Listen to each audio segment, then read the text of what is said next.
কি গো হলদিয়া পাখিরা, আপনারা তো ভাবছিলেন যে আমরা আজকে হাইরা যাবো, ঠিক আছে? তো আর্জেন্টিনার খেলা সম্পর্কে আপনাদের ধারণাই নাই। ব্যাপারটা হচ্ছে আমার একটা ধারণা ছিল, বিশ্বাস ছিল, এবং আমি আপনাদের ভাবি তো আর্জেন্টিনা করে, সবাই আমরা তো আর্জেন্টিনা করি, তো আপনাদের ভাবিকে বলতেছিলাম লাস্টে যদি 10 মিনিটও থাকে 10 মিনিটে আর্জেন্টিনা খেলা দেখাই দিবে। এবং 5 মিনিট সময় দিছিলাম একটা গোল হওয়ার পরে, যে আবার 5 মিনিটে আরেকটা হবে। তো হয়ে গেছে। আর সবচেয়ে বড় কথা হচ্ছে কি, গতবার যে আমরা বিশ্বকাপটা জিতছিলাম, তো তখন কিন্তু ফ্রান্সকে হারাই দিছিলাম। আর ফ্রান্সের চেয়ে হ্যাঁ, মিশরেরা কিন্তু তেমন একটা স্পিরিট রাখে না। তো সুযোগে সদ্ব্যবহার করছিল, আর এর জবাবটা ঠিকভাবে তাদেরকে দিয়ে দিচ্ছি। তো আর্জেন্টিনার খেলা সম্পর্কে যাদের ধারণা নাই, তারা আর্জেন্টিনা সম্পর্কে মন্তব্য করার এরা যোগ্যতা রাখে না, ঠিক আছে?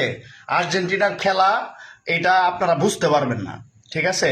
তবে উচিত ছিল মার্টিনেজকে, লাউতারোকে আগেই নামানো। তো আসলে আমাদের যে কোচ, সে বুঝতে পারে, ঠিক আছে, কখন কাকে নামাইতে হবে। আর আর্জেন্টিনার বেস বুঝতে পারে মানুষের, ঠিক আছে? Best of luck Argentina. আর যারা ভাবছিলেন আজকে আপনাদের মতো গতকালকে গতকালকে গতকালকে না, ব্রাজিল যে খেলা হলো পরশুদিন, গত পরশুদিন ব্রাজিল যেভাবে হেরে গেছে, চলে গেছে, আপনারা ভাবছিলেন যে আমরা আজকে হেরে যাব, চলে যাব, আপনারা ট্রোল করবেন না। তো আর্জেন্টিনা খেলার সম্পর্কে ধারণা রাখেন, মাথায় রাখেন, ঠিক আছে? হ্যাঁ, তো আর্জেন্টিনা কেমন খেলতে পারে এটা আপনারা দেখলেন আজকে। আর লাস্টে আমরা 15 মিনিটে, লাস্টে 10 মিনিটে আমরা আমাদের নিজেদের কাজটা হাসিল করে নেই। এর নাম মেসি, এর নাম আর্জেন্টিনা, এর নাম লাউতারো। সেলুট বস মেসিকে।